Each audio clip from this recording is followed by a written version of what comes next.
আমার মায়ের বার্থডেতে হাওয়াই জুতো পরে আমি তো পুরো ভাইরাল হয়ে গেছি গাইস।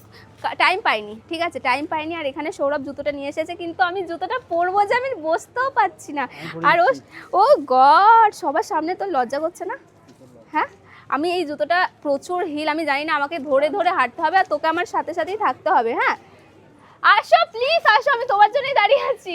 ওই দেখো কারা চলে এসেছে, আসো প্লিজ আসো। তারও একটু, হ্যাঁ আমি ভাবলাম তোমরা আসার আগে আমি জুতোটা পরে ফেলতে পারবো, কিন্তু লেট হয়ে গেল। আসো প্লিজ। হ্যাঁ, বিয়েই তো হচ্ছে আমার, রেজিস্ট্রি ভুলে গেছো তোমরা? চলো আসো। তো এই দেখো মামি বলছি তোমাকে, মাম আর দীপ কিন্তু চলে এসে, তোমাদের চেনে, আমরা কি চিনি না তোমাদের?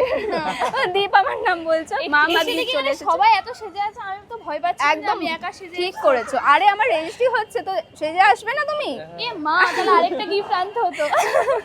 যাই হোক, দুজনে চলে এসেছি, চলো ভেতরে চলো।